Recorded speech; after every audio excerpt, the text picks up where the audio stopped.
एक बार इस बत्तख और मक्खी के बीच में बहुत गहरी दोस्ती हो जाती है, जिससे वह एक साथ खाते और सोते भी हैं। पर बत्तख बहुत चालू था। वह बाजार में फुगे बेचता है और जिनके पास भी फुगे होते हैं तो वह अपने मक्खी को भेजकर उसे फोड़वा देता है, जिससे उसकी कमाई डबल हो जाती है। लेकिन बत्तख इतने में नहीं मानता है। वह इस मक्खी से सभी का टैटू भी बनवाता है और थोड़ा वक्त बच जाता है तो वह उसे सिलाई का काम भी करवाता है, जिसे देखते ही देखते बत्तख बड़ा आदमी बन जाता है और उसे ढेरों फोन आते हैं उसके यूनिक डिजाइन की वजह से। लेकिन इतना सब कुछ करने के बाद इस मक्खी की हालत पूरी तरह से खराब हो जाती थी, तो बत्तख उसका ध्यान रखने के लिए एक बहुत बड़ा फूलों का बगीचा बनवाता है। लेकिन उसमें जाते ही इसकी मुलाकात एक महिला मक्खी से होती है, जिसे देखकर ही यह बावला हो जाता है। मगर वह आशिकी में इतना पागल हो जाता है कि वह हर जगह डिजाइन को खराब करके वहाँ दिल बनाने लगता है, जिससे उसने वहाँ के सारे कपड़ों को खराब कर दिया था। तो बत्तख उसके पास जाकर देखता है कि उसकी सारी जड़ यह महिला मक्खी है। तो बत्तख इस मक्खी को मारने के लिए दौड़ाता है, पर तभी यह मक्खी भी अपनी दोस्ती को भूलकर बत्तख को अपना ढंग चुभा देता है, जिससे वही उसकी दोस्ती खत्म हो जाती है। यह लकड़ी का चिड़िया अपनी जिंदगी से परेशान हो गया था, क्योंकि उसका काम सिर्फ दूसरों को जगाना था, जिससे वह कभी इस घड़ी से बाहर नहीं जा पाता है और बाकी की चिड़ियों को मजे करता देखकर उदास होता है। उसका भी बहुत मन होता है कि वह भी आजाद हो जाए, जिससे वह रोने लगता है। पर तभी घड़ी बजने लगती है,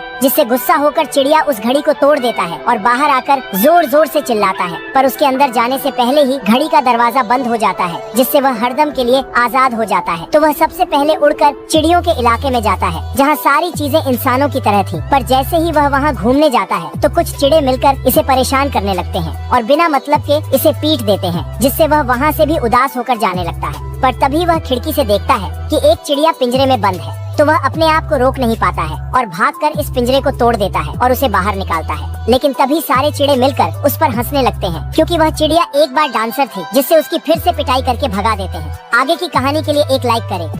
इंसानों की आर्मी ट्रेनिंग में खरगोश भी भर्ती होकर आ जाता है। बॉडी स्कैनिंग के टाइम इसकी सॉलिड बॉडी देखकर साला डॉक्टर भी चकरा जाता है। हमको सिर्फ फांसी का सजा चाहिए। कुमार 6 क्लास में पढ़ते हैं, समझ गया। और जब आई चेकअप होता है तो साले का निगाह चील से भी तेज निकलता है। जादूगर है साला। हर टेस्ट में अच्छे नंबर से पास होते जाता है, तो मजबूरी में ऑफिसर को इसे भी सेना में भर्ती करना पड़ता है भाई। अगले दिन सभी ऑफिसर लोग एक खतरनाक मिशन पर जाता है, तो कैप्टन खरगोश को गधा बनाकर सबका सामान लदा देता है, जिससे बेचारे खरगोश का पैर सूजकर हॉट डॉग बन जाता है। ये देखो मेरी हालत कमजोर हो गई मैं। अपनी बेइज्जती का बदला लेने का इसे खुराफाती आइडिया आता है।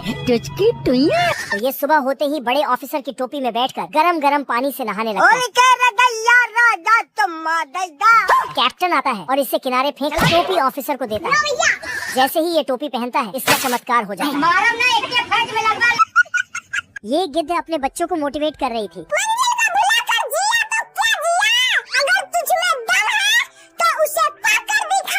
ठीक है, समझ गया। फिर ये तीनों फुल स्पीड से निकल पड़ते हैं खाना की तलाश में। लेकिन ये बैक बेंचर यही था। इसकी माँ इसे जाने को बोलती है तो ये नहीं जाता है। नहीं, मैं नहीं आऊंगा। फिर से उसे मोटिवेट करने लगता है, पर साला ये नालायक जाता ही नहीं। बंद करो। तो इसकी माँ अब तू गया बेटा। बेकार है भैया, मैं तो टूट गया। ये तीनों गिद्ध फुल स्पीड से नीचे खाना जुगाड़ में जाने लगता है। पहला गिद्ध का बच्चा मुर्गे को उठाता है, दूसरा गिद्ध का बच्चा मुर्गी को उठाता है और उसके अंडे भी। तभी ये बूढ़ा मुर्गा तो तीसरा गिद्ध इसे उठा के ले जाता है, पर ये नालायक गिद्ध तो छत में लगे नकली मुर्गे को उठाने आता है, पर इसका माँ इसे यहाँ से बचा लेता है। फिर ये एक भेड़ को उठाती है, पर सॉरी तो भेड़ इसको पीट के अंदर कर देता है। प्यारे लाल ने मोनालिसा की तस्वीर बनाया, अच्छा, लेकिन उसकी लिप्स अच्छे से बन ही नहीं रहा था। थोड़ा सोच विचार करने के बाद एक बेकार सा लिप्स बना के चला जाता है। तभी यहाँ से चिंटू अपने फरारी में जा रहा था। तभी ये गिद्ध उसके सामने एक खंभा खड़ा कर देता है, तो चिंटू का गाड़ी टूट जाता है। फिर ये साला गिद्ध चिंटू को अपने पुराने कार का शोरूम में ले जाता है और चिंटू को पुरानी कार दिखाता है। गिद्ध इस गाड़ी का फीचर बताता है, लेकिन चिंटू तो तू मुझे गलत मत बोल। फिर ये दूसरे गाड़ी पे हाथ रखते ही इंजन का पंखा निकल जाता है। हे प्रभु। तभी चिंटू को चमचमाती हुई कार दिखता है, लेकिन उसमें सस्ता सा पेंट किया था। फिर ये साला बुलेट प्रूफ कार दिखाता है, लेकिन एक हथौड़े में ही। फिर और एक कार दिखाता तो उसमें से बदबूदार गिलहरी निकलता है, तो उसमें सेंट छिड़क कर चिंटू को टेस्ट ड्राइव देता है। लेकिन तभी आखिर में खुद एक गाड़ी चलाता है, लेकिन गाड़ी जमीन में धंस जाता है।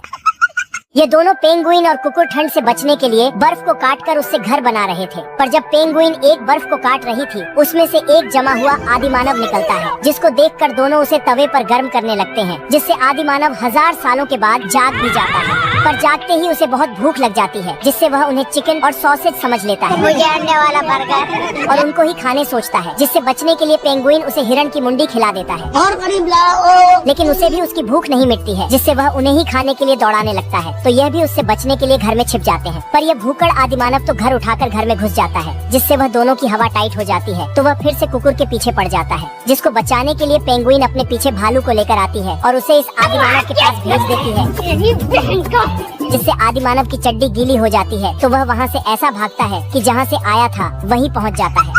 ये मच्छर इंसानों के घर में जाकर बीमार इंसान का खून पीते हैं और उसके बाद वह खून को अपने पेट में सड़ाते हैं, जिससे मलेरिया बीमारी का जन्म होता है। और वह फिर से किसी का खून पीने जाते हैं तो इस मलेरिया पैरासाइट को उनके अंदर छोड़ देते हैं, जिससे कुछ ही दिनों में इंसानों का पूरा घर बीमारी के कारण उजड़ जाता है और वह भी बीमारी से मर जाते हैं। ऐसे ही मच्छरों ने आधे गांव को तबाह कर दिया था और वह रुकते हुए पानी में और भी बच्चे को जन्म दे चुके थे, जिससे उनका सफाया करना मुश्किल हो गया था। इसलिए कुछ बौने पानी में जाकर दवाई छिड़क रहे थे, जिसे पीकर मच्छर मरने लगते हैं। और कुछ मच्छरों को तो मछलियाँ भी खा जाती हैं, लेकिन इतना काफी नहीं था, इसलिए वह रुकते हुए पानी को रास्ता बनाकर बहा देते हैं और ऐसे ही हर जगह पानी निकाल देते हैं।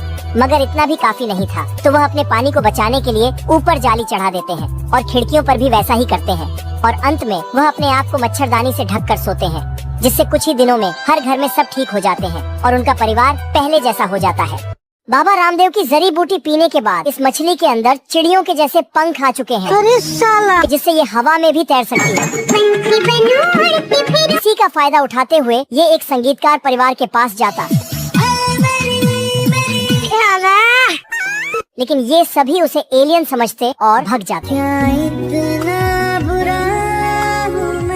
और ऊपर से उसका बाप आके उसको धड़का देता है, तो वह अपने पड़ोसियों की दुनिया में जाता, लेकिन वहाँ पे तो उसे कोई पहचान ही नहीं रहा। गजब बेइज्जती। और स्कूल में भी पढ़ने जाता, तू जानत हुआ कि हम ग्रेड ए पढ़ रहे हैं, तो सारे मछलियाँ उसे मार मार के भगा देते हैं।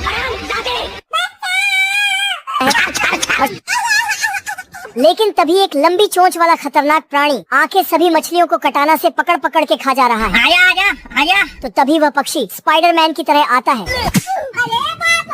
और बगुले की माँ की आंख कर देता है, जिससे सभी लोग ये है खटला बदमाश, जो लोगों को सारे आम लूटता है। अच्छा, मुर्गी का बाप 2 चंद्र पैसे कमाने के लिए आया था, लेकिन कुछ चले तो जिससे कलवा घसीटे की हरकत देखकर पिछवाड़े में धर देता है।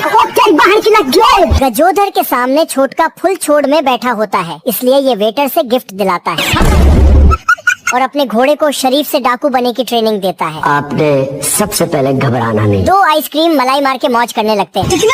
चोर को पकड़ने के लिए शहरी रशियन मंगाई जाती है, बाबू, जिससे साले ठरकी की आंखें बाहर आ जाती हैं। ये साला ठरकी अपनी गाड़ी चालू करके मुजरा स्थान से पूजवा को गायब कर देता है, अरे साला, जिसकी वजह से पूरे गुंडे बदमाशों को पीछे लगा दिया जाता है।